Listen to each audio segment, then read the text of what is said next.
Hello and welcome to the SIA Vertical Insight Symposium on Government Facility Security. I'm Ron Hawkins, Director of Industry Relations for SIA. SIA is the leading trade association for physical security technology businesses. We have more than 1,500 corporate members, including manufacturers, integrators, service providers, and others. We provide a variety of government relations, learning and development, technical standards, networking, and other resources and services to our members, all of which are available on our website at securityindustry.org. We are also the premier sponsor of the ISC West and ISC East trade shows and conferences. With nation-state actors, domestic violent extremists, and even disgruntled citizens all posing potential threats, government facilities require security systems that protect employees, the public, and the work being conducted. From a municipal city hall to the Pentagon, the level of security varies, but the need to ensure continuity of operations is consistent. This webinar will examine best practices for securing local, state, and federal buildings and look at opportunities for solutions providers to work with government agencies. Please remember during the event that we welcome your questions. So if you have anything that you would like to ask our presenters or any comments that you would like to make, just make use of that Q&A icon on your screen. Also, we will be posting a recording of this symposium on the SIA website. I do want to make sure to thank our sponsors, Ameristar and Access Communications. They are both very active and supportive SIA members, and we greatly appreciate all they do. Check them out at ameristarperimeter.com and access.com. Our first presenter is Daryl Hernandez, Director of the Interagency Security Committee, which is located in the Infrastructure Security Division of the Cybersecurity and Infrastructure Security Agency. In this role, he is responsible for implementing Presidential Executive Order 12977 to enhance the quality and effectiveness of security in and the protection of buildings and non-military federal facilities in the United States. He does this with and through the chief security officers and other senior executives from 60 federal departments and agencies that make up the ISC membership. He has presented at multiple SIA events over the years, and we are grateful to be able to welcome him back today. Daryl, thank you for joining us. Thank you, Ron. I appreciate it. Absolutely. Yeah. You should be free to share your. See that yeah, I'll put that up for you just now. Perfect. And thanks. I appreciate it. So I think I need to update my bio because there's a new executive order. I'll start by saying that the president signed an updated executive order 14111 about a year ago. And what that did is it renewed the emphasis on federal facility security. It remedied a number of the shortcomings that over the years we determined from the previous executive order. It provided some definitions of federal facilities, federal workers, and federal contract workers, so that we could nail down applicability, and it reduced a lot of ambiguity. It also gave a little bit of teeth to the committee in terms of requiring a biennial report to the White House and OMB detailing compliance with ISC policies and standards. So we're very happy to have that executive order updated, and I feel like that's probably a good way to lead into a quick background on the Interagency Security Committee, and then I want to spend the bulk of the time talking about a number of resources and guidance documents that we've provided over the last year. So for those who are not aware of the Interagency Security Committee, just a quick run through the history. 1995, April 19th, there was a vehicle-borne improvised explosive device parked in a rental truck outside of the Alfred P. Murrah Federal Building in Oklahoma City with approximately 5,000 pounds of ammonium nitrate. And that detonation obviously destroyed the building, but more importantly, it took 168 lives of both civilians and government workers. And there was also a daycare on site. 19 children's lives were taken. There were 500 injuries, and although certainly we all remember where we were when this happened as we did in 9/11. What differentiates this attack from the 9/11 attack is that this remains the worst domestic-based terrorist attack against the U.S. government in our history. In the aftermath of that bombing, the government looked at federal facility security and attempted to identify vulnerabilities that could be mitigated. Part of the mitigation of those vulnerabilities was to recommend the creation of a committee that would be formed by the cabinet level departments and agencies, and to have that committee establish security standards for federal buildings. What they had determined in their vulnerability assessment is that there was no common standard. Departments, agencies were certainly securing themselves, but they were doing it to their own specifications. And so that becomes very problematic in a multi-tenant facility like the Murrah building, where you could have 16 to 18 different departments and agencies occupying space in that building and pursuing arguably 16 to 18 different security sets of protocols within the same building. So over the last almost 30 years, it'll be the 30th anniversary of the Oklahoma City bombing next April, and next October 19th will be the 30th anniversary of the Interagency Security Committee. So 6 months to the day after the bombing, the Interagency Security Committee was developed by executive order. And what I would say is that over the last 30 years, that membership of a handful of departments and agencies has grown to 66 departments and agencies. So we've seen about a 200% increase in the number of organizations. This includes agencies even outside of the National Capital Region, the International Boundary and Water Commission in El Paso, Texas, Railroad Retirement Board, just headquartered in Chicago. So really expanded, I think, the reach and the certainly gave the committee the ability to leverage a more diverse set of agencies in the conduct of its work. So the chair of the Interagency Security Committee is provided out of DHS and within the Cybersecurity and Infrastructure Security Agency. And there are currently, out of those 66, there are 24 primary members that are enumerated in the new executive order, but there are also 42 other federal entities that are associate members.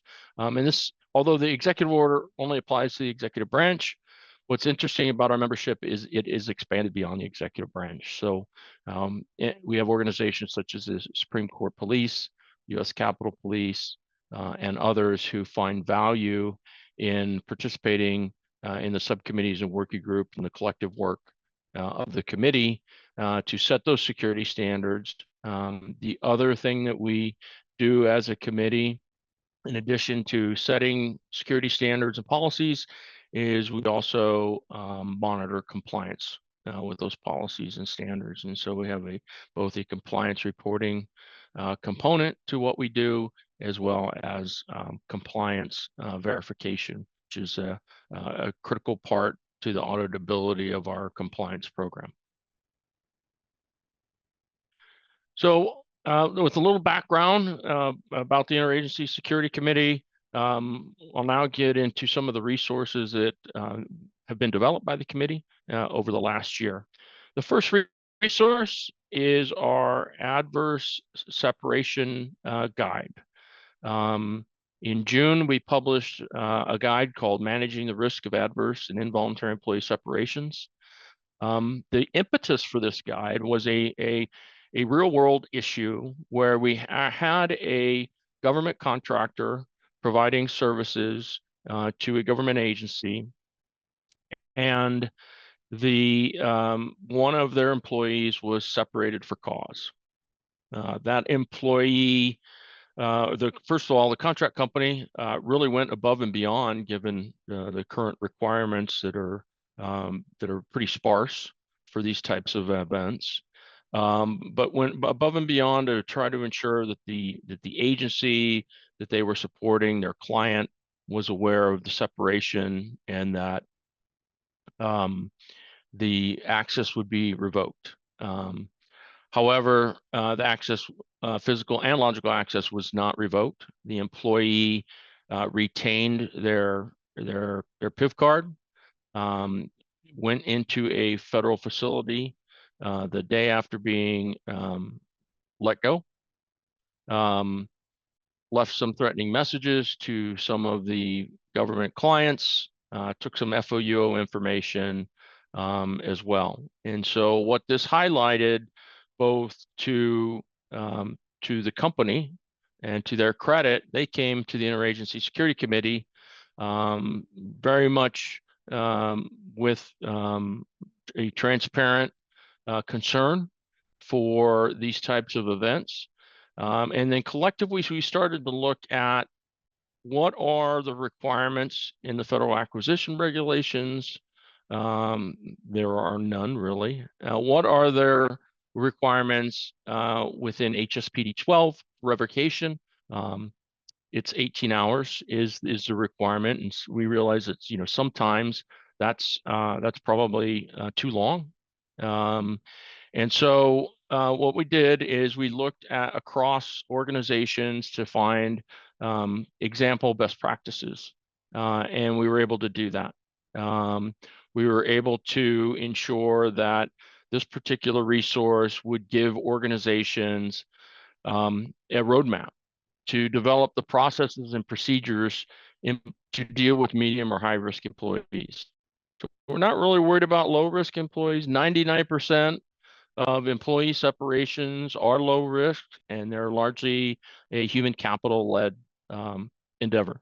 However, when we get into medium and high risk employees, we need to understand what would cause somebody to be a medium or high risk, right? So we need some protocols.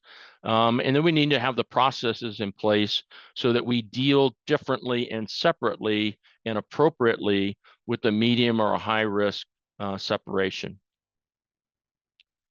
This document covers the best practices for conducting employee risk separation risk assessments, a protocol for categorizing risk, and I'll show you an example of that here in a second. It also talks about keys to success for notifying the employee, managing access to facilities and information technology systems, as I just mentioned, and even post-separation vigilance. So the risk doesn't go away after the employee has been notified or has been separated or has had their equipment and credentials revoked. The guide also includes advice for a risk-based removal and departing security checklist. So again, making sure that we've got a tool out there that organizations can use. Your organization can use this. This is not limited. The risk from adverse separations is not limited to government agencies for sure.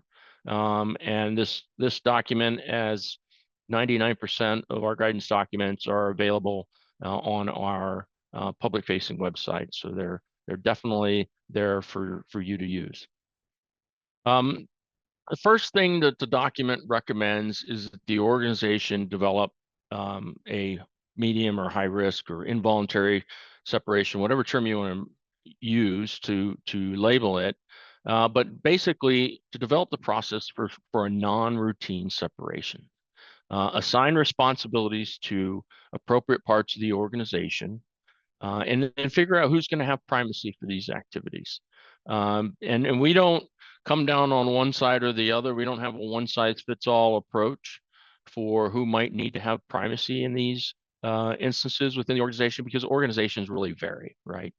And it's not even necessarily an easy thing to immediately implement. I had one organization that I was talking to them about this particular document. They realized that they needed to have the processes in place, and they were looking forward to implementing a program.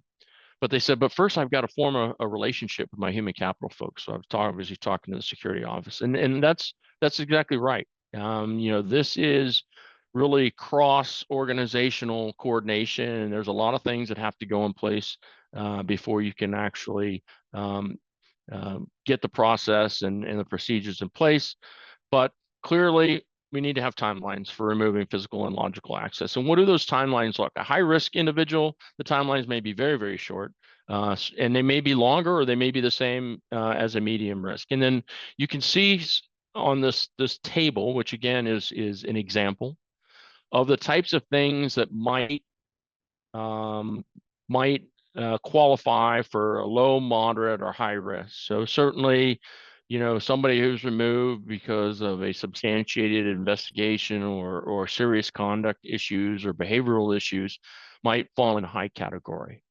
Somebody who's being laid off due to budget cuts or reduction in force, or somebody that the supervisor is transferring to another part of the organization might fall in the moderate category, the medium category, and then kind of all of those routine types of separations fall into the low category area. This is a start point. We recommend that organizations take this as a start point and then develop the types of things that would be high, moderate, and low risk based on the nature of that organization. The exiting checklist, there is an exiting checklist in the appendix that just kind of shows different timelines and activities associated with different risk levels. And then we certainly have a section in there to talk about the types of things that you may want to implement as part of your post separation vigilance plan. Next guidance I want to talk about, in August, the committee published a document on federal mobile workplace security. This was actually a enumerated requirement out of the new executive order that I mentioned earlier. This particular bit of guidance offers organizations security considerations, both physical and cyber. It also talks about continuity planning and how that can be leveraged via workplace flexibility options. We worked with our members to form a federal mobile workplace security working group to develop this guidance. We had approximately 15 agencies represented, both large and small, on this particular working group. And we were able to bring all the right experts to the table as well. This new publication, and I'll kind of show you on the next slide here, for security professionals, it may not strike the right chord, but our audience was not just security professionals. Our audience was also supervisors and individual employees. So when we talk about physical security things that folks should consider for their home, in terms of crime prevention through environmental design, for a large segment of the audience is going to be actually trying to implement some of these measures that may be fairly new to them. Clearly, our security professionals, it will not. We spent a fair amount of time talking about segmenting the home network. We really need to look at those high-risk items, such as Internet of Things, that maybe don't have the same security level of security protocols as your MacBook, and keep them on a different part of the network. And we also want to encourage our workforce to keep their personal work separate from a network perspective from their work devices. Certainly some concerns and sensitivities around voice-enabled smart devices as well. And then recognizing that some folks are going to work in public spaces, we also spend a bit of time in this document talking about ways to secure information while working in public spaces. The third resource that I want to talk about in terms of what the committee has provided this year was an update. This was the previous two items were actually new documents that were developed. This third document is on occupant emergency planning. And we had a previous version, but it needed to be updated. It was out of date, and it needed to account for workplace flexibilities. How do we adjust, amend, and otherwise change the way we approach our occupant emergency planning and procedures when we might have a changing census in a facility on any given day? And so traditional methods such as floor wardens might work if you've got a large enough presence to have a floor warden of the day, and you can have that dedicated occupant emergency staffing on every day. In some cases, that's not going to work in a modern work environment. So how do we adjust for that? What are some other things that we can do to ensure that we have the type of occupant emergency planning and processes in place to account for kind of the new normal in terms of the work environment? So a number of things that we recommend in this particular document in terms of hybrid approaches, in where you can increase the size of the occupant emergency staff. A lot of folks are using workplace reservation systems. Can we self-identify occupant emergency staffing when they reserve space in the office? So self-nominate themselves. Clearly, there's a need to expand our mechanisms for mass warning and notification. If we have people in lots of different places, how does mass warning and notification work? And what's the role of the supervisor? And how can we leverage technology to do that better? We have a number of vignettes within the document of agencies who have successfully navigated a lot of these occupant emergency challenges. And then some of our agencies have been able to leverage access control data, visitor information, and alert notification systems really to automate their accountability.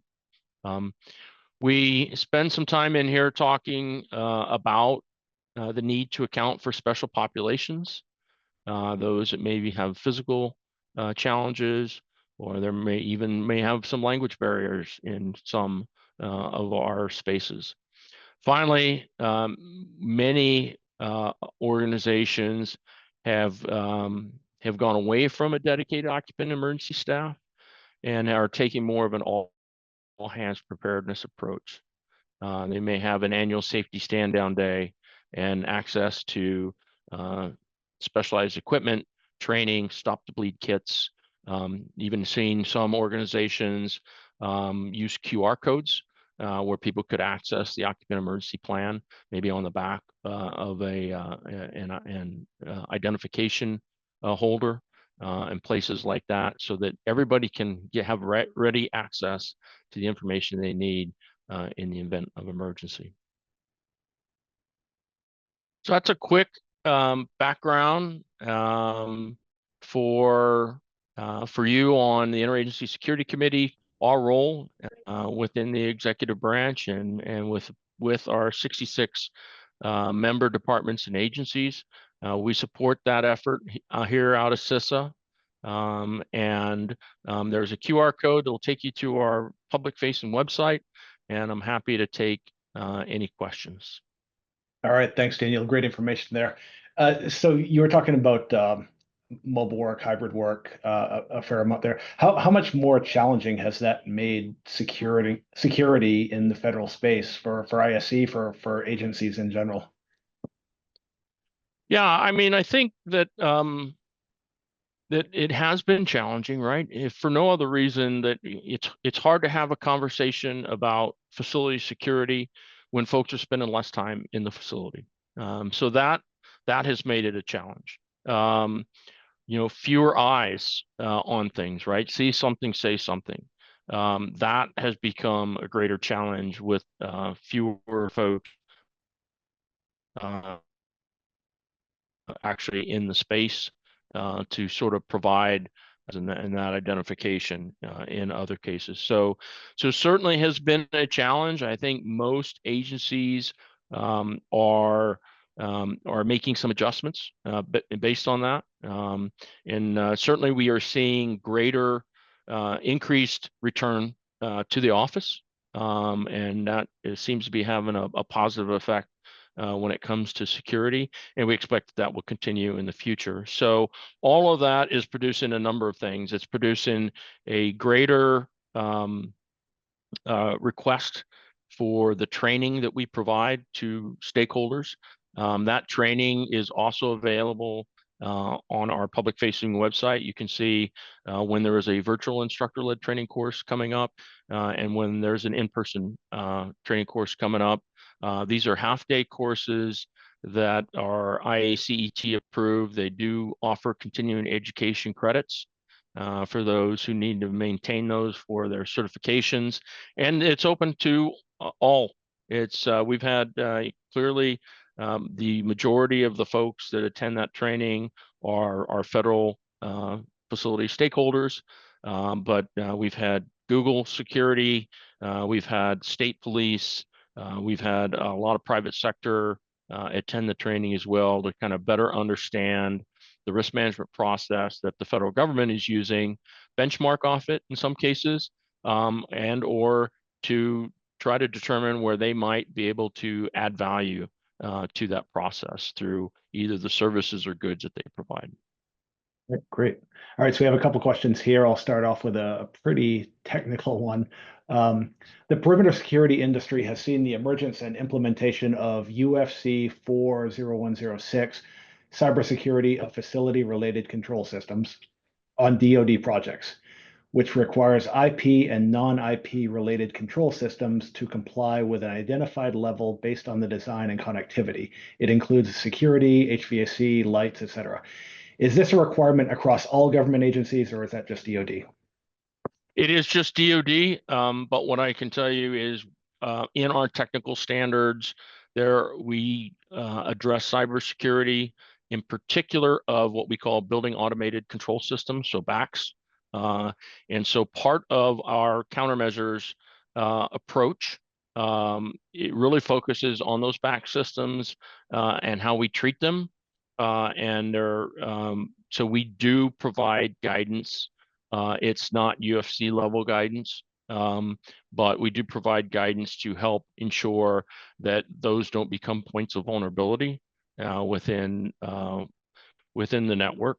And our countermeasure subcommittee is doing quite an update this year of the technical standards. So looking forward to that work being made available to our stakeholders. That information, unfortunately, is FOUO, so we rarely release that to the private sector, but we do address it in our countermeasures. All right, another question. Are selected recommendations for security in remote workspaces going to be part of telework agreements for federal employees? Yeah, well, we certainly think it should be. And that's one of the reasons that we provided that guidance, was so that agencies could incorporate that guidance. There's a lot of things you have to self-certify when you do a telework agreement, and things like OSHA requirements, right? So safety and health things that a lot of agencies currently require folks to self-certify in terms of their home workspace. So we don't see why security requirements can't also be incorporated into that particular organization's approach to allowing either remote work or telework. All right, one more question. Are there any opportunities for security companies, such as manufacturers and integrators, to work with ISC to provide technical expertise in the development of security recommendations? Yeah, absolutely. And what I'll do is I'll ask that if you're interested in doing that, that you reach out to our general inquiry box there.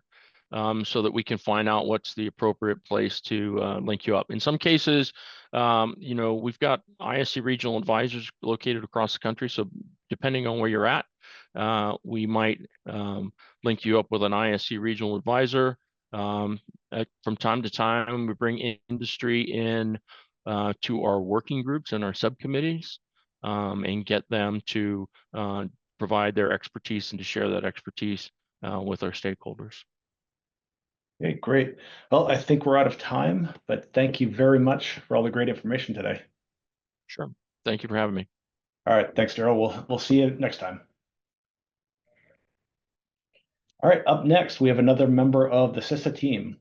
Dan Genua is a protective security advisor for the agency. He works with partners across the Washington, D.C. area to identify and manage risks to critical infrastructure and key cyberspace assets. He has worked in support of the Department of Homeland Security since 2009, and his primary area of focus has been the design and conduct of critical infrastructure vulnerability assessments. Prior to joining DHS, he served in the U.S. Peace Corps in the West Indies. Welcome, Daniel.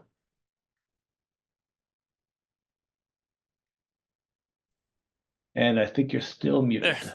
How am I sounding now? Can you hear me now? Much better. Thank you. Oh, fantastic. Well, I'd like to thank you, Ron, for having me on, and thank Daryl for the fantastic presentation. So it's a great opportunity to learn about the Interagency Security Committee from a colleague.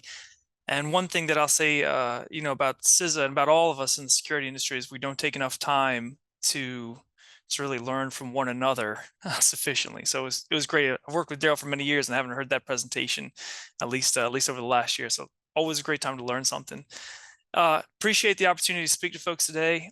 If you're a longtime SIA member, I typically work with the great colleague Rob Ryder from SIA on the perimeter security kind of sub-function or focus area, and always look forward to hearing from my peers there, and I'm glad to continue to be our partner with you folks.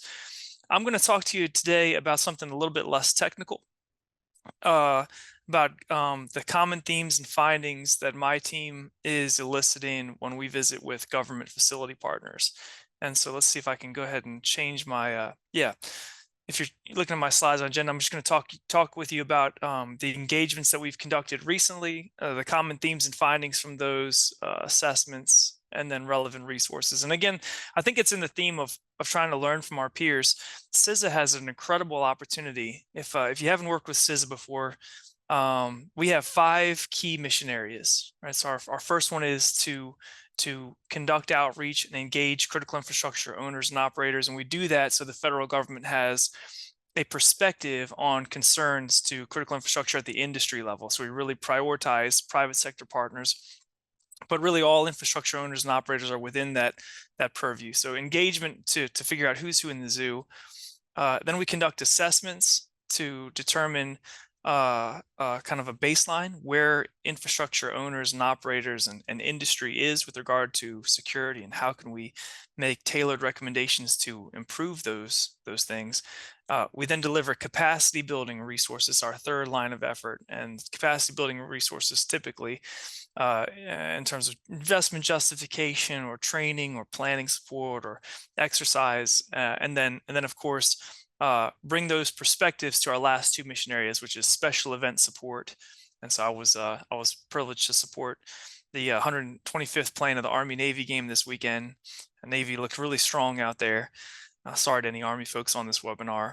And then of course during incident response, where we take these perspectives on infrastructure and we put on a hat that helps us advise decision makers on cascading effects and consequences. So we have this really great opportunity though, where we're spending a lot of time by the nature of our mission learning about what different folks are doing to create a secure and resilient area of responsibility or area of operations. And I'm just going to share that with you today from the perspective of government facilities. So you can see some data on this slide right here. CISA has we conduct all of us hundreds of individuals. So there's protective security advisors, cybersecurity advisors, communication specialists, and chemical security advisors now across the nation.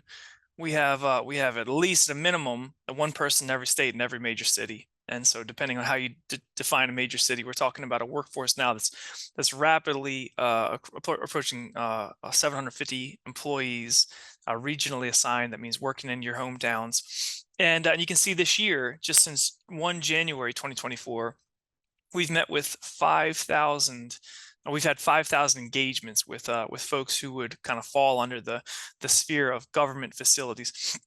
Those aren't 5,000 unique engagements, just so we're clear about that. So I've had personally a dozen engagements at Metropolitan Police Department facilities, right? And so there's one organization, 12 different facilities that we visited, and so they start to duplicate. But you can see 5,000 times this year we've been speaking with folks about security in the domain of government facilities. So it's a lot of man hours put towards this mission space. For the purpose of today's presentation, I've reviewed data that our agency has collected, and so we're looking at specifically office buildings, service-oriented buildings, and research facilities. So we're talking about kind of government as a vertical structure, and we had to scope out quite a bit. I had to scope out quite a bit of perspective because if anybody's been paying attention to CISA, you know that we focused a lot on the election in 2024, and gosh, even in my area of responsibility, we visited with office buildings, election-oriented office buildings, and schools, and recreation centers and community centers in and around the National Capital Region. Those things all kind of count as government buildings, government facilities, but I didn't think that they were within the scope of this particular group. We scoped out museums and icons because they're so unique in terms of the way that they're protected, and academic facilities because it's tough for our data to segment between it's a public-owned university. There's lots of different types of functions at university, but so I didn't need you guys considering the security characteristics of Byrd Field out there in Maryland, the University of Maryland. Maybe it has a different name now. I think it does. But you can see a disproportionate percentage of our assessments are looking at state, local, and tribal and territorial government facilities. So you can see out of 3,500, engagements. So we've scoped out international engagements too, and like I said, academic engagements. 3,500 engagements featuring state, local, tribal, territorial, 550 featuring other, and then you can see kind of the breakdown where those mission areas we're talking about kind of break into further activities: stakeholder development, which is outreach; surveys and assessments, which I'm going to get into; strategic messaging is kind of our capacity building, making sure we're passing key messages to them, and then relaying information via external committees and working groups with these types of projects. So you can see a lot of our time spent on outreach, and then once we've made that connection, then those subordinate activities kind of follow suit. So anyway, just trying to clarify the amount of time that CISA spent building this perspective. The perspective I'm focused on sharing is about what have we learned from the visit with these partners, the visit with these facilities, with our engagement with government facilities over the last year. And so let's talk about visiting nearly 5,000 sites. About 947 of those site visits were associated with assessments. And so that's either us going out to conduct an assessment or brief out the results of assessment over the last year. And so we're spending a lot of time talking about the conditions of threat, vulnerability, and consequence at these types of facilities. CISA, when I talk about CISA, you think about cybersecurity, think about infrastructure security. We love security. We say it twice, but it's impossible to ignore the elephant in the room in 2024, which is our agency's really focused on cybersecurity right now. And that's because it's still a massive blind spot in terms of vulnerability for the federal government. So we're focused a lot on that. We're doing two types of assessments, still physical assessments and cyber assessments. Our physical assessment, if you've never received one, is a hybrid. It's a hybrid assessment. It's an interview-based assessment to talk about your policies, plans, and procedures, things that are transparent to our eyes. And then an evidence-based assessment where we're conducting site walkthroughs to identify vulnerabilities. We're looking at the outside in, the path of least resistance to significant areas or assets, whether that's your people or sensitive data or sensitive machinery, irreplaceable components, right? And then our cyber assessments, we have the capability to put hands on a keyboard. That capability is primarily deployed from our headquarters unit, and so those folks kind of operate outside of my purview, and our primary cybersecurity assessments in the field are questionnaire format. They would be better characterized as surveys to determine risk awareness, governance, safeguard governance being policies, procedures, and plans on the cybersecurity side, safeguards for data, and then your detection, response, and recovery capabilities and procedures. So we're looking at what's where are you and where can we make tailored recommendations to get your facility or your organization better, right? Now I'm going to summarize the findings from physical security assessments, and I hope that's acceptable, folks, on this call. And I hope you appreciate this.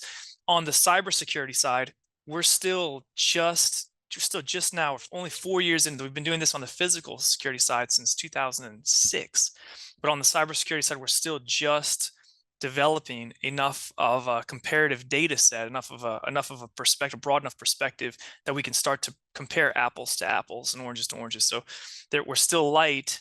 And my particular field of expertise is light in terms of I haven't conducted enough cyber assessments personally, and our data set is still kind of underdeveloped to provide a perspective. So for the most part, I'm going to stick to the cyber performance goals when I talk about cybersecurity, and try to compel folks to take a hard look at that if that's not something your organization's already doing. All right. So what's the good news when we conduct these assessments at government facilities? And again, we're trying to compare apples to apples and looking at government facilities and the state of risk there against your peers in other sectors and other industry. And so some good news first. So government facilities typically are more likely, well, first of all, more likely to have plans because we're government folks and we like to have a plan. And so some sort of planning has occurred at most government facilities that we visit. That's healthy. There's nothing worse than when someone says, I want to conduct an exercise, and we say, okay, what are we going to exercise? And say, we're going to exercise our emergency action plan. And then we ask them to produce the plan and they don't have a plan. And so can't do it, right? So some sort of planning has typically been developed or has typically occurred at the facility. Some level of information exchanges occur, again, because government facilities very rarely operate in a vacuum. You're not an individual entity, right? And so there's some sort of information that's occurring to exchange risk perspectives.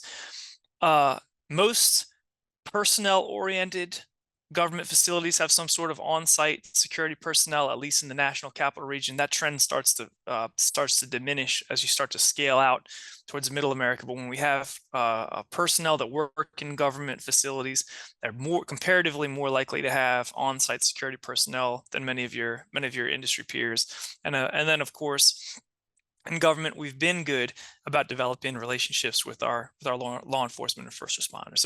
So again, these are just some observations, generic observations that we can make about government facilities, compared to other types of critical infrastructures before we get ready to conduct an assessment.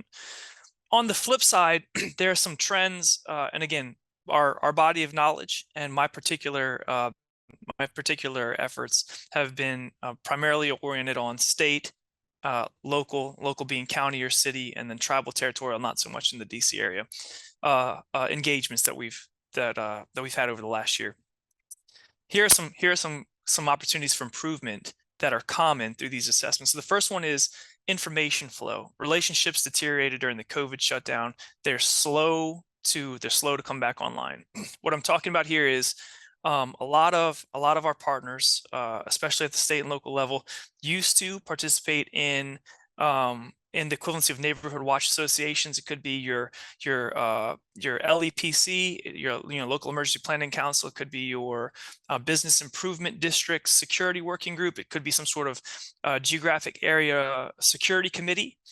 And these folks, it could be a government association, government security directors kind of working group. And these working groups just kind of fell apart during COVID, and they are slowly coming back online. But they're not to where they were. And so the level of information exchange that we observed pre-COVID, we're not observing that same type of information exchange due to relationship atrophy over the last 4 years at this point. And so really pushing folks to rejoin the community. Similarly, internally, relationships have kind of deteriorated or atrophied, and they need to be reestablished. And so we're talking about here is, as folks went to work remotely, pushed out remotely, the frequency of engagement between the site security manager, the operations manager, operations director, human resources, general management, and leadership, those conversations have become fragmented, right? And so there's not a common or holistic perspective on risk management at a lot of the facilities that we're going to.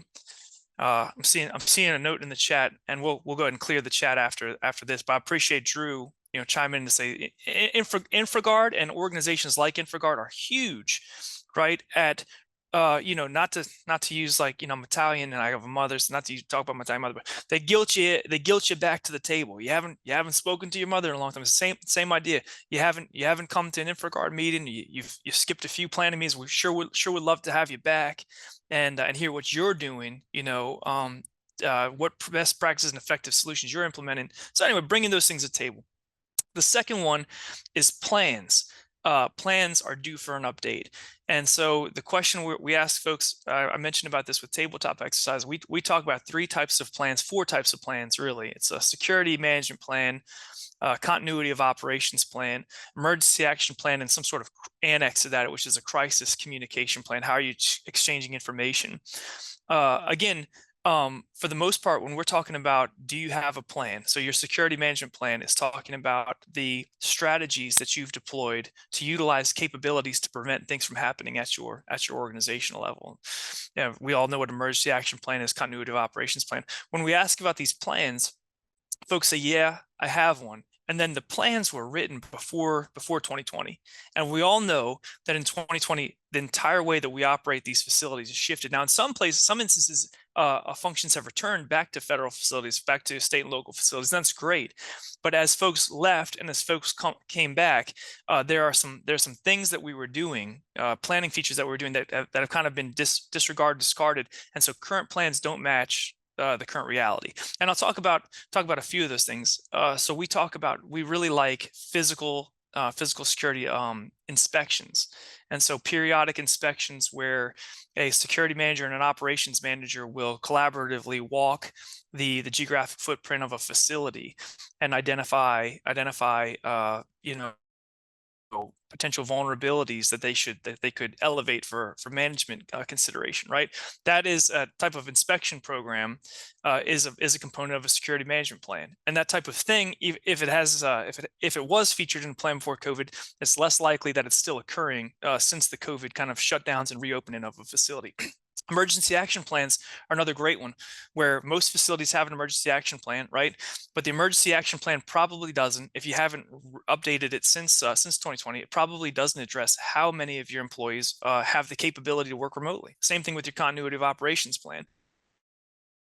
And so if you have a hybrid in-person remote workforce, on the emergency action side, it can be really difficult to determine who's in the office today, right? I have no idea who's in the office today. So which push button capabilities can I utilize to generate a roster of employees, right?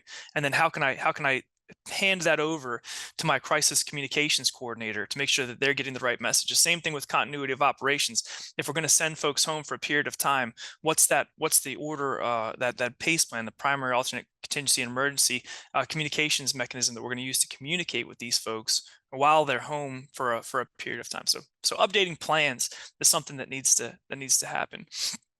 A third observation is that since we've gone home, there's been trainings. Our workforces have continued to receive training. I know that federal employees have annual training requirements. Most state and local employees have training requirements.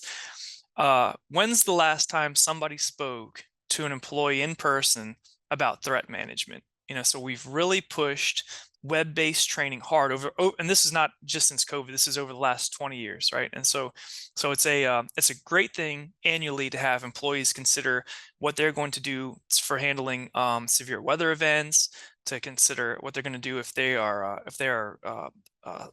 targeted by phishing or cyber attacks, what they're going to do if there is an active assailant or an emergency, another emergency condition.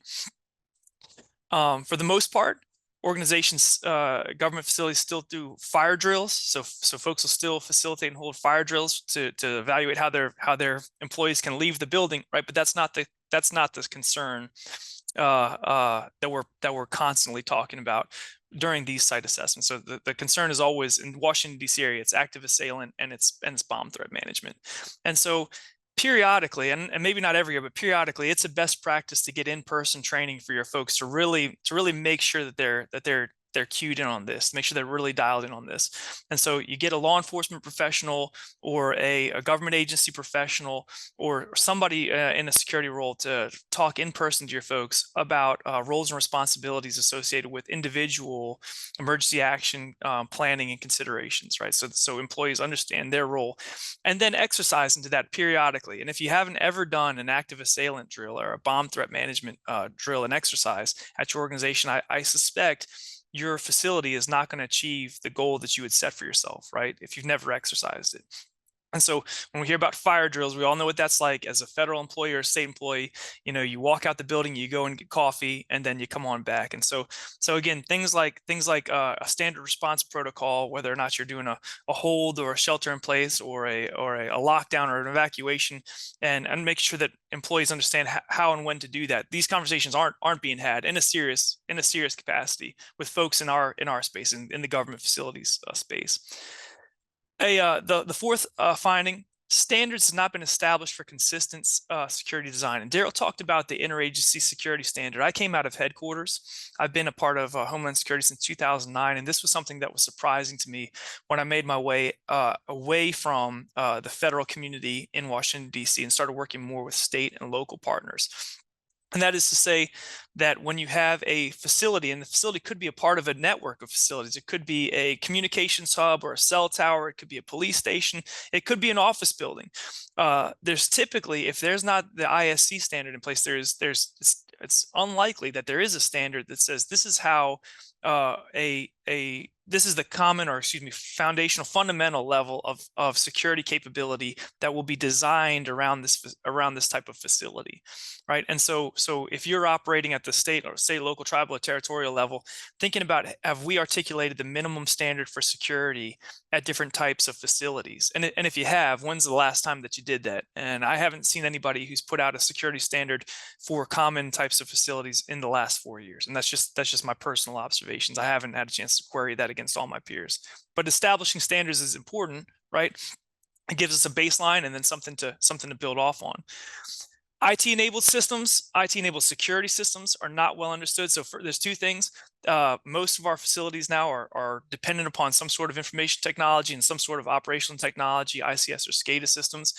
On the IT systems that are essential to operations, it's unlikely that our security personnel are super familiar with the components of those systems, right? And so where's the fiber line entering our facility is a great question, something that we want our security team to know. Similarly, if there are IT-enabled security capabilities, and we're talking about sensors, surveillance systems, making sure that we understand that our security personnel understand the architecture, that enables those systems, and making sure that the IT personnel understand the criticality, have some sort of prioritized understanding of the criticality of those IT systems that are enabling security outcomes. And then the last thing that I have is prevention response capabilities rarely match industry peers, and that's not a fair statement. I should revise that one. It's just to say, in the DC area, we spend a lot of time with very wealthy clientele, and so critical infrastructures here. You understand who I'm talking about, whether it's energy providers or electricity or petroleum oil, liquid fuel providers, transportation and logistics hubs. You know who I'm talking about. It could be the Amazons of the world, or it could be the Exelons, Dominion Energy of the world. A lot of times, the office spaces housing our clients, you're talking about more modern systems. So you're talking about kind of integrated video surveillance, communications, and sensors systems with self-learning and automated cameras to notify and augment security personnel, right? And so there's no replacement for a great security officer. Don't get me wrong. But some of the capabilities that are being deployed by our peers in industry, they're just quicker to update their systems, in my experience, than what we're finding with our government partners. with just 5 minutes left, I just want to provide a note on how to engage CISA. And how to find some of the resources that I alluded to today, if they're new to you. We do. I would say this: if you're operating outside of the federal space and you're interested in a comparative assessment, so we spend a lot of time on assessments for 2 reasons. One is to help you understand how you compare to your peers, and if you're a government facility, especially the state or local area, we're going to compare you against facilities that are compliant with the Interagency Security Committee standards, right? That have achieved that, and so that'll help you figure out, what's best in class in my industry, and what steps do I need to take to improve my comparative posture. Or another rationale for assessment is investment justification, and so we're all fighting for crumbs at the table in front of our leadership, and so sometimes trying to help somebody craft IJ for a security upgrade, that's right where we want to be, and so we're glad to help with that. If you want to learn more about these assessments, if you want to learn more about anything that CISA does, Google is the best way to find all of our stuff. So everything we do, we put it right on Google, right on the internet. And so you can Google cyber performance goals or CISA vulnerability assessments. It's going to tell you about those assessments, the criteria that we use, and how to schedule them. If you know right away you want to work with us on assessment, it's just central@cisa.dhs.gov. If you'd rather go at your own pace, and plenty of organizations do not require my security expertise, but they could use some free inspiration.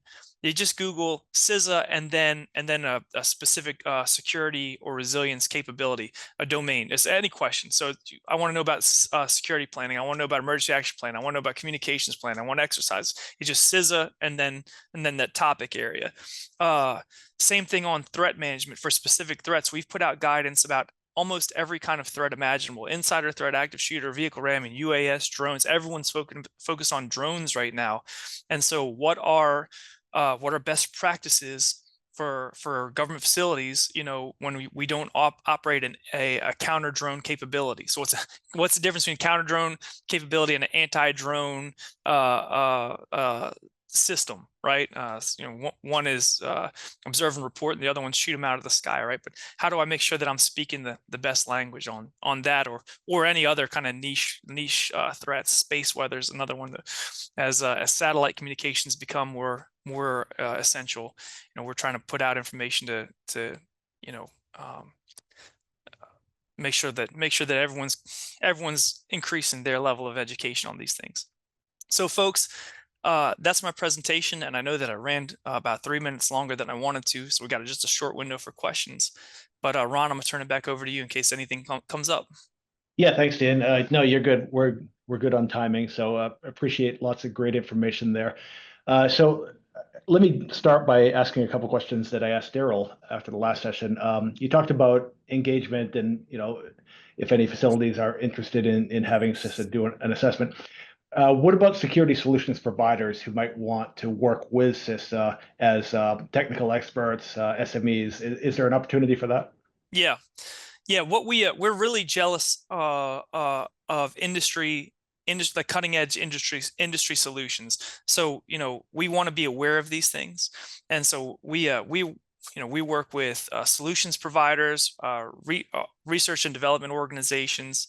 So something, for instance, would be we're going through DHS S&T right now to get additional information on industry best practices for the identification of incendiary devices in advance of the upcoming Club World Cup in 2025. So folks bring gas canisters and fireworks. It's a part of soccer culture, apparently, to bring these devices in. And we're concerned that that stadium operators the weapons detection systems that they deploy aren't going to be sufficient here, and we don't have the throughput of dogs, available to detect these explosive devices. And so it's so we would typically use S&T to kind of elicit information about industry. But candidly, if you're in the industry side and you have solutions that are novel solutions, or you just want to pass business cards, we're interested in knowing who you are, what services you provide, and what industry best practices look like. So you can engage us at the local level. Like, hey, if you're on here with me, just email dangenowat@cisa.dhs.gov, and I'm glad to make your acquaintance. Or you can work to a local CISA person anywhere at central.cisa.gov. All right, excellent. All right, and then the other question. So Daryl, of course, talked about hybrid work, mobile work, and you touched on that a bit. So what does that mean now? This new normal for the way people are working, especially in the federal environment, for cybersecurity and for insider threats, for that matter. Well, on the cybersecurity side, it means get ready, get ready. Only 3 years later, your personal routers are going to start being targeted, by our adversaries, right? And so what does it mean? It means that, you can't take your situational awareness and security oriented hat off when you walk out the door anymore at work. Your folks are going to be targeted at home. It means on the cyber side, network segmentation is probably a good idea. Cyber hygiene at your home is probably just as important as cyber hygiene at your industry. I don't want to. I hate the term spear phishing, but you understand what it means. Whaling. Your leadership is going to be we all know how it is. Our leadership is the least likely to take cybersecurity seriously. Well, not at CISA. Our leadership takes it really seriously, but at a lot of your facilities. So understanding that they need to set up their home network with as much security rigor behind it as they do with their remote network. On the physical security side, though, like I said, a real concern that I have is about accountability. And at DHS and most federal partners, we have kind of regular and routine accountability drills to determine how to push information when we need to push information to folks. But as I span outwards in the national capital region, and this includes federal partners outside of DC, but in the national capital region, this includes state partners and really important government partners at the city level.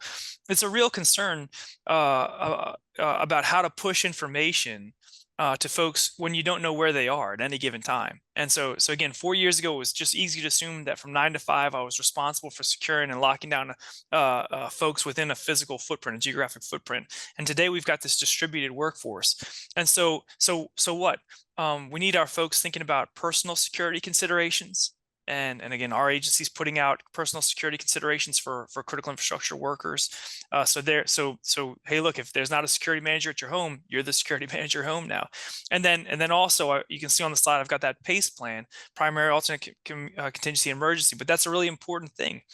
I'm just thinking about how to push notification in a way that's structured, and who's going to do that, when we need when we need accountability if something is going to happen at our facility. So there's lots of considerations for the new world. Of course, us federal facility workers, we're all going to be working out of the office soon, so one less complexity there. But this problem is going to persist for our union colleagues and state and local folks for a lot longer. All right, I want to squeeze in a couple more questions. I hope our next panelist will forgive me. So referring to something you just mentioned, is there direction for how to segment home networks? Yeah. So it's another one. It's just Google CISA cybersecurity for home, and there's a whole resource guide on effective practices for that. All right, excellent. And here's one that asks for some prognostication on your part.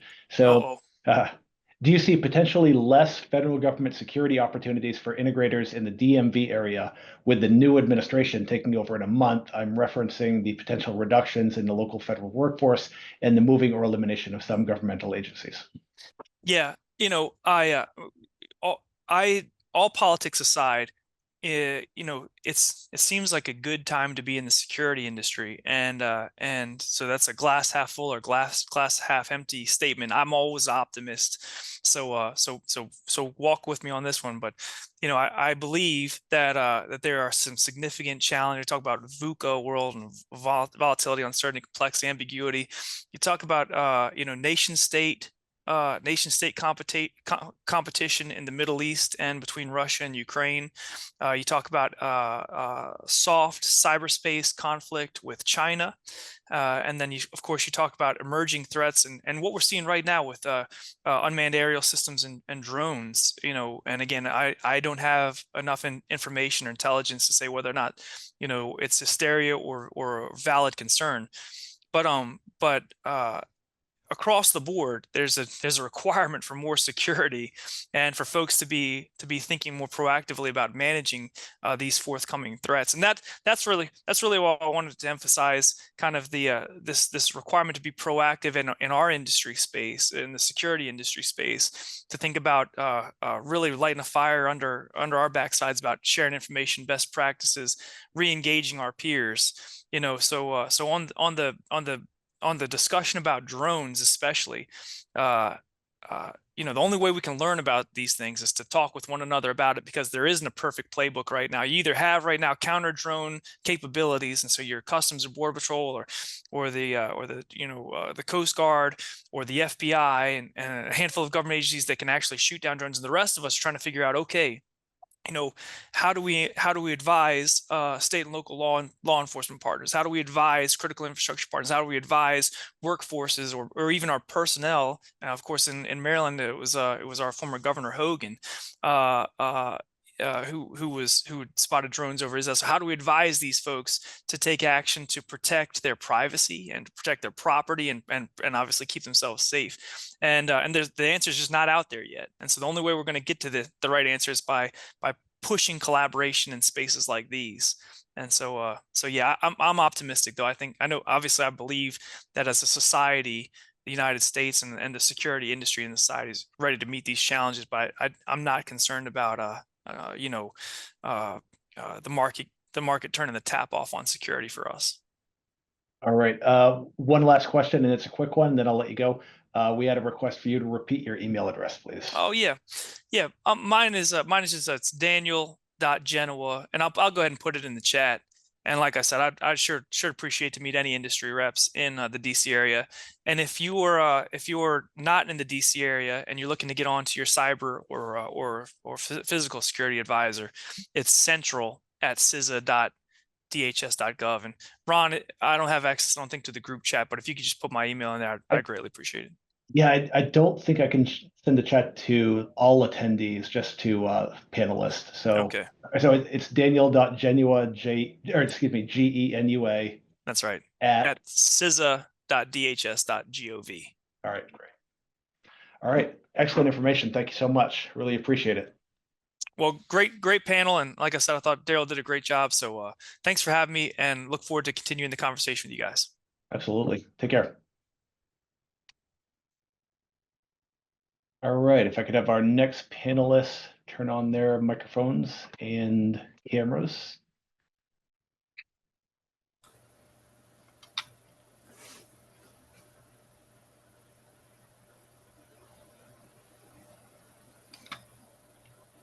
And Dan, if you're still there, if you want to stop the screen sharing.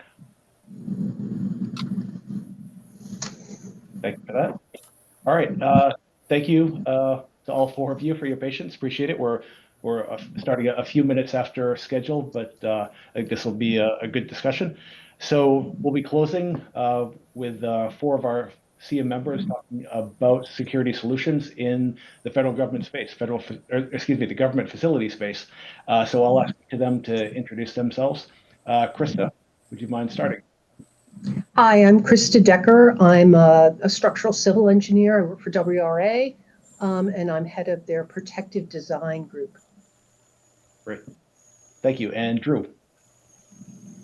Afternoon all, Drew Weston. I'm the Director of National Accounts for MCA. We are a systems integrator for a lot of the physical security systems, radio, communications, whatever it happens to be for the marketplace. Thanks, Drew. Sean, mind going next? Yes, good afternoon. Sean Rice with Ameristar Perimeter Security, business development in the government space. Thanks, Sean. And Wayne. Hi, I'm Wayne Doris. I'm the program manager for cybersecurity for the Americas for Access Communications, and also the chair for the Cybersecurity Advisory Board for SIA. And I work with Ron on the Data Privacy Advisory Board as well. Yep. All right. Thank you so much for all of that. So I know we have a set of questions and topics that we want to get to, but if you don't mind, I'd like to start off by asking, in light of what we just heard over the past hour from Daryl, from Dan, any thoughts on those presentations in terms of what ISC is doing, what CISA is doing, how they're all working among the agencies? Anything surprised you there? Well, I did see a parallel topic that aligns with what we discussed yesterday in our pre-meeting, and that was the level of planning, the approach, right? And that was on one of Daniel's slide. Hopefully there's been some level of planning. And that's a huge topic of concern for us. Has a proper threat assessment been conducted? What is the threat level that we are working with, et cetera? And I know Krista's going to speak on that more so later on. And what criteria is it that we're working with? Is it UFC? Is it VA? Is it ISC? There's numerous criteria and building design specifications that we have to work with. So understanding that and where it's coming from up front is very important for us. Yeah, another item that jumped out at me relative to our discussion yesterday was talking about how they don't always talk internally. They don't always know, the left hand doesn't always know what the right hand is doing. I thought that was interesting that that was brought up yesterday and they brought it up themselves today. Yeah, and I would echo some of the stuff that Daniel was talking about in terms of looking at even one agency, but multiple geographic locations, and the fact that they don't have a consistent method in the way that they're approaching things. Some agencies, and I know Krista will talk about this a little more in a second, some of the agencies, like some of the DoD folks, they've got great documentation, great standards, great workflows and the way they approach stuff. Others not so much. And when you start getting multiple tenants in one property, it gets interesting quickly. Right. Yeah. I also thought it was really interesting that there was less coordination for cyber in that aspect. Like they said that any IP related physical security system that wasn't well known or understood or documented, and whether or not the IT folks really understood the capabilities and what was there. So again, we kind of see the silos between physical security, cybersecurity, and particularly IT and OT, right? So that seemed to be pretty prevalent. Right. Yeah. And Ron, one thing I noticed, and Daryl talked about a lot of great new standards that CISA has put out. The kind of the foundational one is the ISC risk management process, and Appendix A, which is the design basis threat report, countermeasures, that kind of stuff that really can serve as a fundamental place to start understanding what criteria your project needs to fall into. Right. So I think Daryl certainly, and maybe Dan as well, we're making the point that COVID really did damage that those relationships and that information sharing, but they're kind of making slow progress toward getting back to more productive connections. Is that something that you found in your work with government? That it took a dip during and immediately after COVID? I certainly have, and I made the note to Dan in the chat that yes, the InfraGard has made, at least in the regions that I deal with them, has made a very big push in the back half of this year to re-engage with the community, reestablish some of those relationships between the critical infrastructure sectors and the DHS folks, and has been very active and vocal, proactively trying to reestablish some of those, recognizing that some of that was dropped through COVID and through everything being virtual. All right, so let's get into a little bit of our plan discussion in terms of how solutions providers can work with government agencies and securing facilities. So let's begin with the design and planning process. So ISC has these documents available, this guidance available. Each department, each agency has specific criteria. So Krista, can you give us an idea of how a company can start to work through all that and work productively with security professionals at the government? Sure. Well, the government has some very well-established planning procedures that, government projects are supposed to go through in order to define, objectives, criteria, address threats and levels of protection that they need. And, so like I said before, those methods are outlined in that risk management process. And, that's where, a facility has its FSL, its facility security level defined. And then you can go through the whole Appendix A thing once you know the FSL of a facility and figure out what the criteria is that facility is supposed to meet. I should point out that is different than Daniel just talked about standards. Design standards are different than criteria.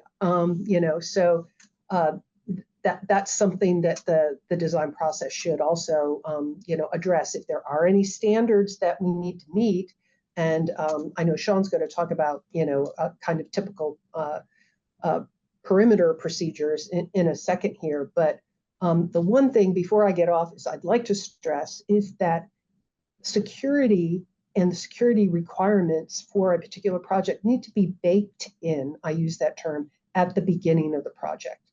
It doesn't serve any kind of security project well, or any kind of project where security might even be, a relatively small part, doesn't serve it well to come up with the security requirements at the end of the project. If you can bake them in at the beginning, they can be you almost can't even tell they're there if you do it smart. Mr. Hernandez talked about crime prevention through environmental design, CPTED. That's one of the objectives of that.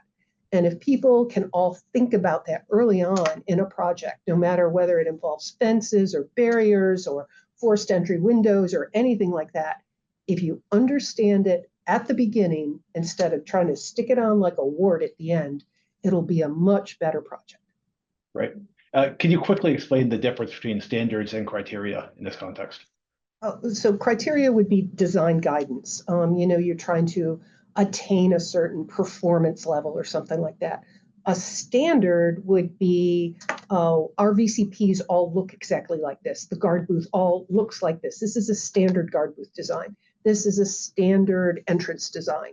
So those are kind of more, specific design solutions would be a standard. And everybody uses this because we know it works well. But the big thing, Ron, is that it needs to work well for your clients' procedures. You don't want to implement security design that isn't integrated with their functional procedures. Perfect. All right. So in terms of working directly with security professionals in the government, I don't remember who said it during our prep call, but somebody said they don't know what they don't know, which I thought was a good statement. So how can solutions providers, as the tech experts, go in and build that relationship with these people who are responsible for securing buildings? What are some of the key practices and points there?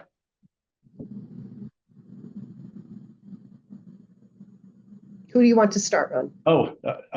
Whoever feels most motivated. Drew, would you mind taking that one? Yeah, I think everybody on the call, both on the presenter and the attendee side of things, would agree that the various things that fall under security now are so broad and deep that no one person can know them all. And someone may come from a particular agency or entity that has a specific requirement for a certain practice. But I mean, I will be the first to admit when it comes to like locking hardware, I'm going to pick up the phone and call some of my colleagues over at ASA because I know enough to be dangerous. But when you start getting the weeds on finishes and different factors and, okay, what do we need? Yeah, you've got to involve others to really do it at the level of detail it needs. And I see that frequently, particularly with some of the consulting guys. They are always engaging with the manufacturers for everything under the sun because they know they can't know it all. But as I think Dan mentioned previously, having those relationships to say, hey, I've got this problem that it's a video application, a locking application, guard services, whatever it happens to be, knowing who is that subject matter expert they can pick up the phone and ask those questions to. Yeah, I think also it's developing the relationship, educating, and sometimes asking many questions, even though it seems odd. But the point is to get clarity, because to Krista's point, until you understand exactly what the criteria is or what the objectives are that we're trying to achieve, and being able to build that in from the beginning is going to save you a lot of heartache down the line and a lot of money, and particularly, the government's money. So I think that's important. So I try to go in as an advisor and also learning, particularly in the physical security and cybersecurity space. There's so many things changing. Like we said, we see new executive orders, we see new design requirements.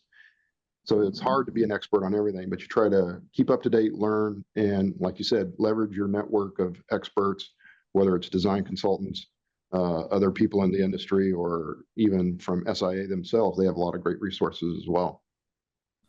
And Ron, I'd like to elaborate on that too. I think we said yesterday, they don't know what they don't know, and nobody wants to admit what they don't know. A lot of these federal projects that we work on, I'll use a federal courthouse or a federal building as an example. You've got so many different entities involved in that project. You've got folks from GSA, you've got folks from the Office of the Courts, you've got FBI agents, you've got the federal judges. The list goes on and on. You've got the U.S. Marshals. And You've Marshall, got to look at each project individually and not use a holistic approach. You've got to get in there, get in front of these people, and hash out exactly what it is that we're trying to accomplish.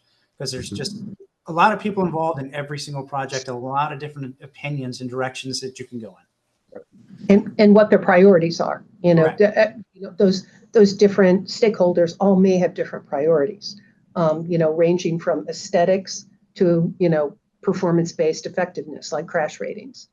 But one of the things we also talked about yesterday is, especially when you get in front of these stakeholders, and many of our stakeholders come prepared. They've looked at something, they've got an idea about what they want, but sometimes they come with the hybrid idea of what they want. So, for some particular, security component. And wouldn't it be great if we could get this, but if it could do that and this too?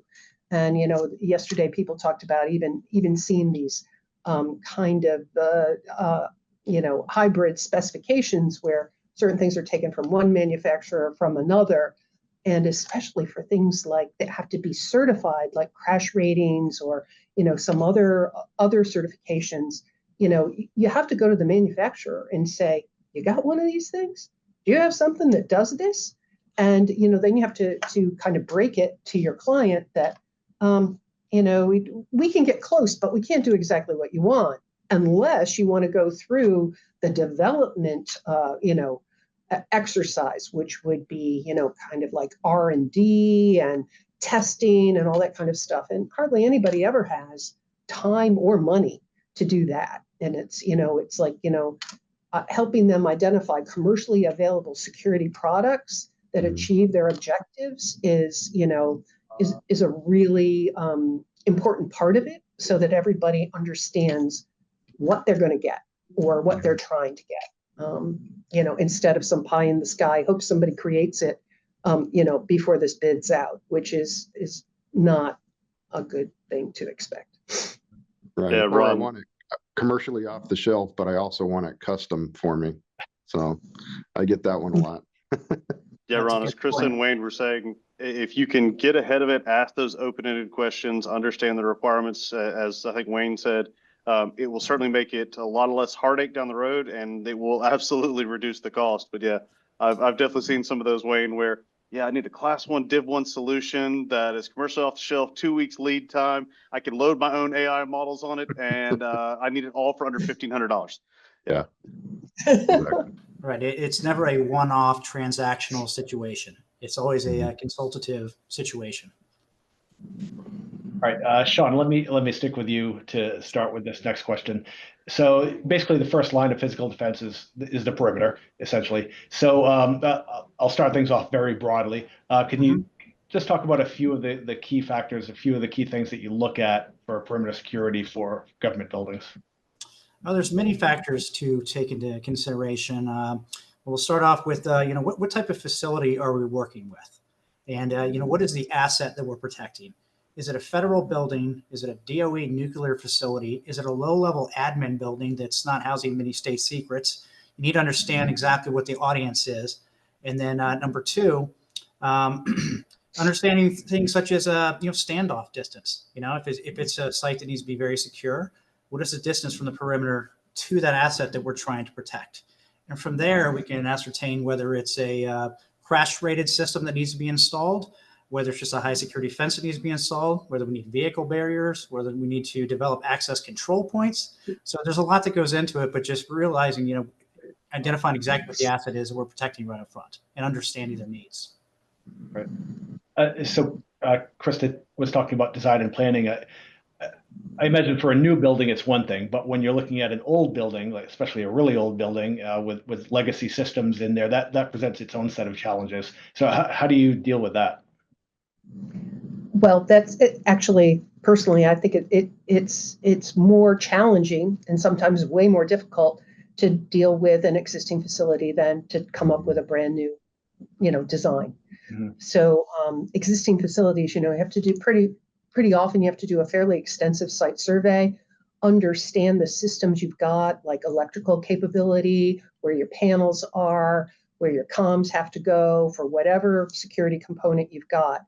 And running new conduit across a parking lot or up the spine of a building can be a fairly costly enterprise, and a lot of people forget about stuff like that. It's just like, hey, I got this camera, it costs $1,500, I want it installed.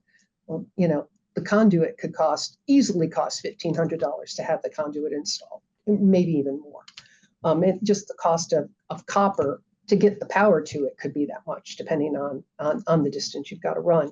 So, as Sean talked about before, you have to think about your project, from a beginning and end, and kind of holistically, that it's got to have systems, it's got to have connectivity, and you've got to figure all of that out. But one other thing, Ron, I wanted to touch on is, especially for either new or existing, is that there will be building code and site code and NFPA code and NEC code that you've got to comply with, depending on what your device is. And when we get into things like doors or access control and turnstiles and things like that, then you have to worry about egress. So it's really important, if your project has any level of complexity to it, that you engage a design professional, so that you're not disappointed at the end of these, where you have a solution that you think suits your objective, but then it turns out it's not compliant with whatever building code, site code, whatever it is you need. And tied to that, not federal buildings, but state, local, that kind of things, are also going to need to get permits. And that checking of the design code, certification that you need it, is all going to be required to get the permits you need to break ground and build your project. Yeah, Crystal, we've seen that a lot, where if you've got historic structures, where if it's a very old building, even more modern buildings, but by more modern thinking, things that were built post World War II, some of the building materials that they use now can't be used today. You've got lead paint, you've got asbestos. I've looked at individual projects where I was chatting with the team yesterday. Someone wanted to put a intercom in a vault because they were worried about something getting locked in the vault. And we basically said, guys, you've got a 3-foot thick piece of steel surrounded by lead paint and asbestos. That one intercom that's going to cost you, to Krista's point, $1,500 is going to cost me $100,000 to install. So there's a lot to that. And like I said, if you look at historic structures where it's on the historic register, and it's, again, you've got a lot of stone work and things like that, the installation task gets exponentially harder. But anytime you do touch those systems, you also do have the aspect of, okay, now I do have to bring those up to code. And that is today's code. We've seen a lot of that on the communication side, where, as Krista said, some NFPA, NEC updates have been made, where, like on public safety radios, for example, any building over 25,000 square feet has to have a minimum level of functionality for those public safety radios. So law enforcement, first responders, everybody can operate those inside a building. It doesn't matter what type of building it is, if it's over that. And we are seeing a lot of AHJs that, as they incorporate those new updates to those codes, are going back and doing inspections of some of those buildings. And it's pretty easy inspection. You walk around, does my radio work or not? If it doesn't, we need to have a conversation. All right. So Wayne, Krista mentioned video. So how are government security professionals approaching the use of video and analytics at their facilities? Well, yeah, there's a lot that they had pointed out, that there was a lot of rework, right? Some stuff's still analog, which we've talked about, but people are excited about analytics and video surveillance, and also not just video analytics, but also other sensor data like radar. Let's take a perimeter, for example, using the metadata to understand what types of traffic or vehicle people are coming along through there, get that metadata and understand your traffic pattern across your perimeter, what's happening there, but also radar data to know yes, we have a barrier, but wouldn't it be nice to know that there was a car ramping up already at 60 miles an hour further out, and we know that that's out of spec from the normal 20, 30 mile an hour that we see, just to help lend more criteria to that, right? And also, that's where people want to leverage it as secondary. Yes, we have a perimeter system, we have a notification there, but yes, we also have notification from the video system for that. You know, so we see a lot of it can be pie in the sky, but in their refresh cycle, definitely analytics are the topic. The use of AI and how much of it is used on the edge versus how much of it is used in the cloud, or versus the on-prem system specifically just to do analytics. So like we said, we get a lot of that's where we also get a lot of we just mesh a lot of things together that we want and put it out in a spec and hope something can meet for it. But I think a lot of times they don't look at, for analytics, it also takes a lot of time to set it up, to continually tune it as things change over environments. And sometimes those costs aren't taken into account off the get-go. And I think that's an important part of it. Yeah. Do you find that they're actually using the analytics, or is it just a want to have, just in case? Certain ones do want to use them, but where always you get into the analytic problem is how reliable is it, right? So false positives, and so depending on how reliable it can be, will depend on whether or not they really embrace it. But typically, most analytics are going to have some certain scenarios that it's not going to be 100%. So you have to bake that in, bake that expectation in with the client up front, right? And particularly do plenty of testing well ahead of time to ensure that it's going to meet the environment that it's going in. So. And Ron, we see the the particular systems that Wayne was talking about, overspeed and wrong way, that are based on radar. That's pretty much a DoD standard. We see them using that coupled with license plate readers too, depending on if they have enough standoff to get that camera out there, so that they actually have run the license plate number before the car rolls up. So and depending on if they're showing up with their badge, or they're pretending it's a toll booth and trying to get into the facility, having that license plate number and knowing what they've been up to is a really important tool for the security officers standing at that post. All right. So, of course, with the IP cameras, with all the functionalities they provide, that does raise the cybersecurity issue along with other network connected security devices. So, is the government doing enough to address cybersecurity concerns, or is it still siloed like you see in so many other places between physical and cyber? It's still siloed, but I am seeing more convergence, and I'm also seeing obviously the emphasis. Probably the greatest emphasis came out of Executive Order 14028, right? That was a broad sweeping executive order after SolarWinds, where pretty much it mandated zero trust architectures, mandated multi-factor authentication on all of your systems. But some of the other lesser known things that also happened out of that executive order were SBOMs, software bill of materials. In other words, every software that's even on an IP camera or an access control system, every component that is used in that, so they have a repository of it.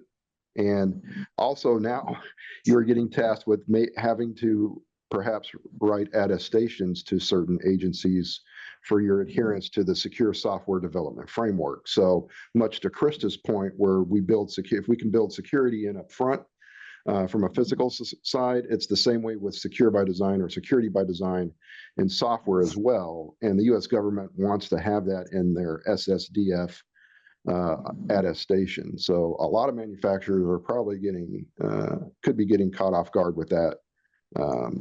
But that is something that is forthcoming. I would be remiss if I didn't mention on this webinar that obviously encryption will be very interesting in the next couple of years, just due to quantum. But beyond that, in September of 2026, FIPS 140-2 is end of life.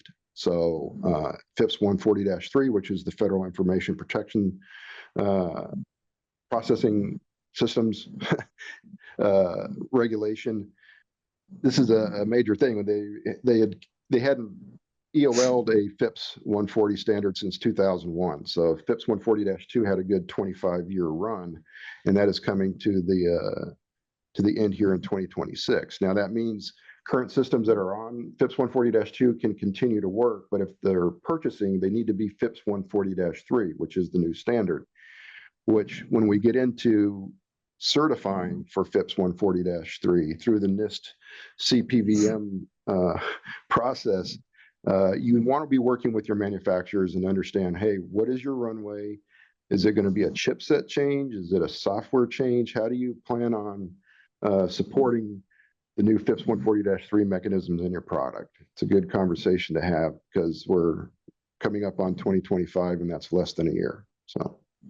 Yeah, Wayne, and I've seen the same thing in terms of a lot of these systems where they used to be on island networks, they are no longer. And I think as Sean and Wayne both mentioned that if you want all the LPR and things like that to work and have the hot list and all that, those systems have to be connected in order to be able to get some of that information. And I've had federal customers tell me that over the life cycle of that product, they expect the cyber level of effort to be 50% of the level of effort. It's not just install it, walk away, and don't touch it again. You have to patch it. You have to have those attestations and that documentation trail so that if there is a CVE, we know where we've got it in our infrastructure. So we can either limit it, patch it, whatever we need to do to respond to it. So that is something that we are definitely seeing more of. There are still certainly a lot of island systems out there that aren't connected, but the trend is very much to running it on those IT/OT networks and hardening them appropriately. Yep. And I think like Daryl mentioned from the, a bad termination, the expectation that within 18 hours, your logical access is automatically removed, which makes sense on the IT side and maybe on the VMS and the access control head-in, because that supports Active Directory. But what about individual admin levels for cameras and edge devices? Yeah, we're going to see federal agencies pushing for more central management of entities, users, and obviously passwords and everything else. So. All right. So, Sean, one thing I wanted to touch on that we talked about briefly yesterday is once you get inside that initial perimeter access control points. So you have all these technologies coming together, and how do you control access? What are some of the key things to consider there? Once again, the threat level, that has been assessed, the asset you're trying to protect, vehicle entry. Do you have multiple lanes of entry? How many vehicles are coming in and out per day? What number of personnel security do we have on site to process those vehicles? So many factors to take into account there. And Rob, I should also add there that, we were yesterday in our call, we talking about this is government issues, not DOD, federal government versus DOD. But when you're talking about things like you were just asking Sean about access control points for vehicles, there's very good prescriptive guidance in the UFC series from DOD. 422, 4022, 01, 2, and 3 deal with the VCC, the vehicle barriers, and any kind of fence. And while you don't necessarily have to follow those if you're not DOD, there's lots of good guidance and information about what you should be worrying about and how you should be sizing those things. And another thing that's important that we touched on briefly earlier is what is the vehicular approach? What does that look like? How long is that runway? What speed can a vehicle get up to? And then you can determine from there what the necessary crash rating to be met should be. And we do see discrepancies there quite often. Sometimes you'll see crash ratings that are way overboard, and sometimes you'll see some that are insufficient. So it's important to understand the approach and the entry point itself. Yep. And that vector, there's a procedure for doing we call it the vector analysis that Sean just described in those UFCs. So you can kind of follow along. There's some, equations from high school physics that you can, kind of bring out and plug some variables in and figure it out. It's not super complicated, but it's, as Sean says, it's really important to match your threat level with your solution because, and Sean can attest to this, when we talk about some of the crash-rated components that are, for instance, have a P1 rating, their foundations are much more robust, deeper, bigger than those things for like a K4 P2 or something like that. So when we start talking the most robust component, we really need to know that the site really needs that, because fitting those foundations in and installing those things can be particularly challenging because they're big, robust, difficult to fit between your infrastructure, that kind of stuff. So, you really have to kind of commit, if you want one of those very high rated perimeters. Otherwise, there will be problems along the way. All right, Drew, to get back to comms. So yesterday you mentioned a tragic incident. I think it was in Charleston, where some firefighters perished because of the lack of radio communication. So how can you ensure that is available given the variety of structures and the walls that have to be penetrated? It seems very complex. Yeah, that is one of the things that the IFC standards started to be updated in 2009. There was a Charleston, South Carolina's home for me. There was a fire in a large warehouse type building that was a furniture store. And basically the firefighters on the outside saw the roof coming in and were screaming on the radios, but the guys inside, the signal wasn't penetrating, so they couldn't hear all of their colleagues outside saying, get out, get out, get out, and the roof came down on them. So that was a very unfortunate thing. But one of the good things that has come of it is, yes, that between looking back to like September 11th and that particular incident, having good ability for comms to get inside so the law enforcement can get in there. As I said, as a lot of AHJs have updated their acceptance of some of those new, more modern versions of the NFPA, the NEC, things like that, it's brought those standards into force. But basically, you can do an assessment and essentially scan the building for those public safety frequencies and see if you've got the right penetrations. Obviously, you can get into some stuff, particularly in skiffs and things like that, Faraday cages, where, okay, there are some specific cases where we can't have those comms going in and out of there. So you do have to have some other life safety conversations about how do we evacuate the space? How do we remediate the space?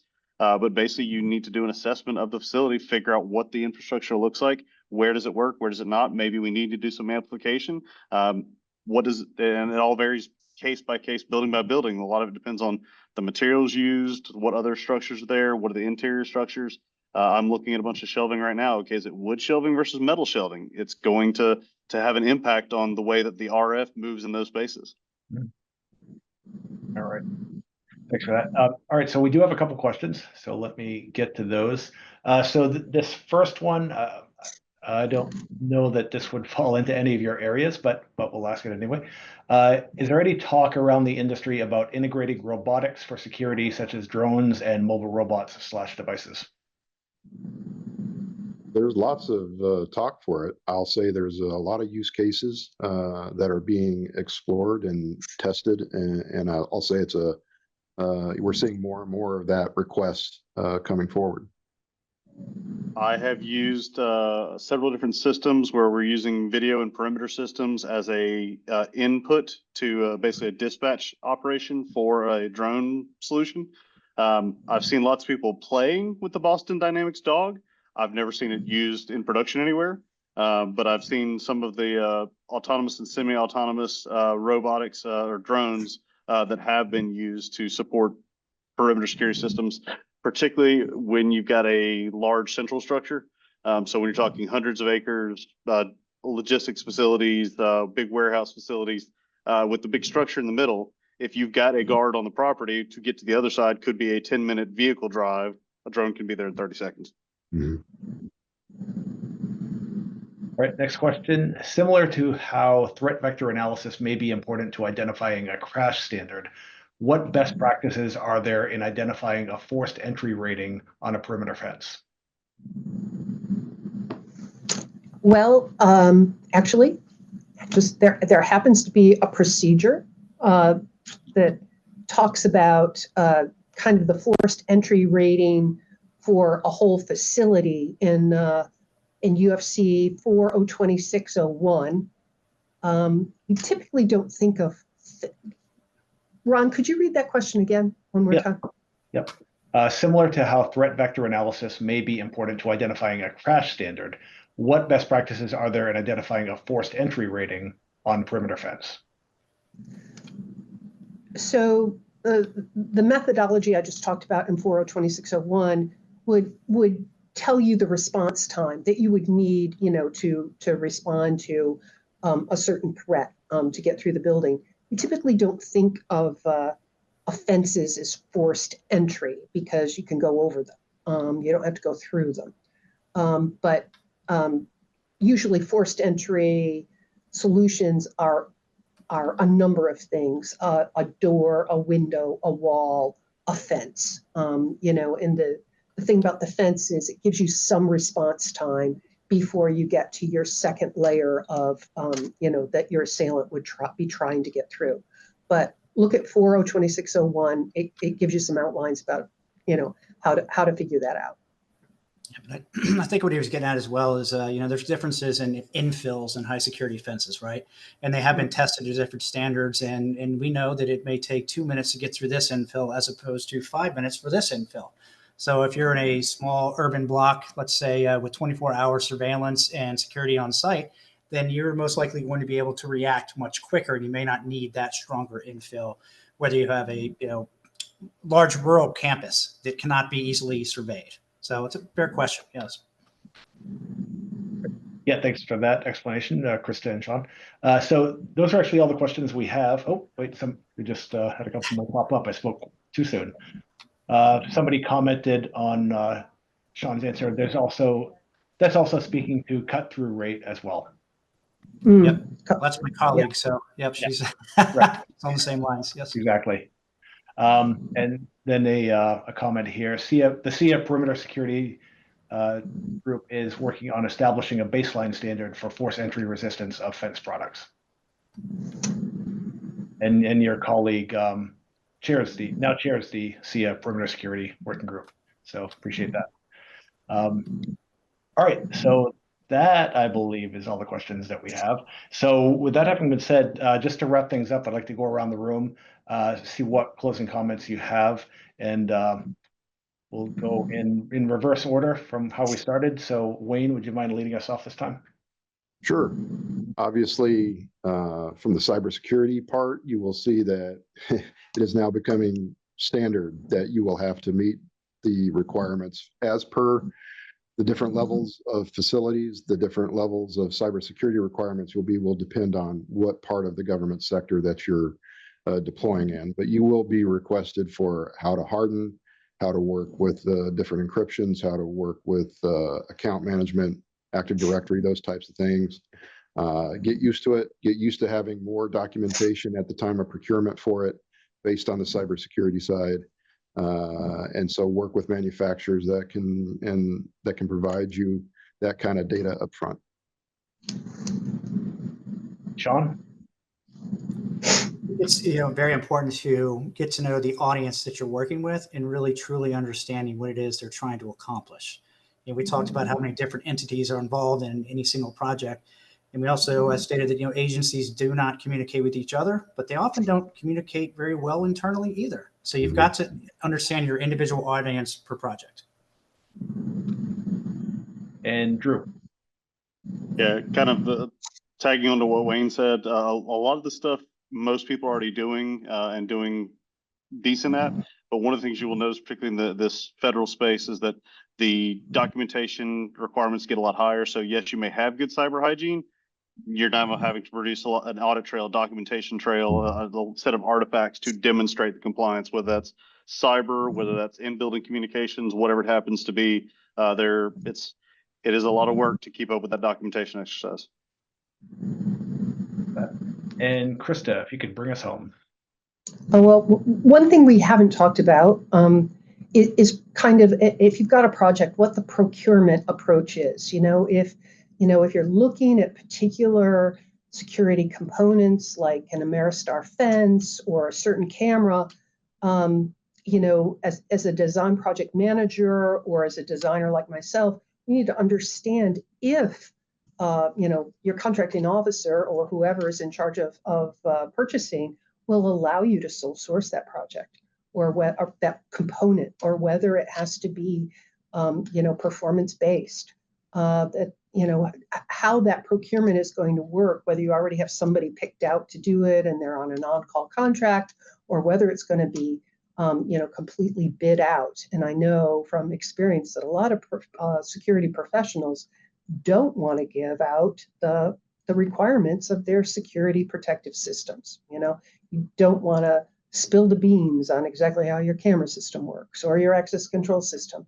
So this is an area that needs to be kind of worked through before you get to the to the final documents of your project. Yeah, that's a great point. I'm glad you brought that up. So, all right, want to thank you all for joining us today. Really appreciate it. That's a fantastic discussion. A lot of really good insights. Appreciate your time. And also thank our previous panelists, Daryl Hernandez and Dan Genua. Appreciate their time as well. And thank all of you for joining us, who logged on today for the past couple of hours. And of course, thank you to our sponsors, Ameristar and Access Communications. Very grateful for their support. So this is our last Vertical Insights Symposium of 2024. We did 5 this year. We have 7 planned for next year. The first will be looking at critical infrastructure security. We'll be holding that in February. So watch for an announcement regarding the exact day and the participants in that session. We hope you'll be able to join us.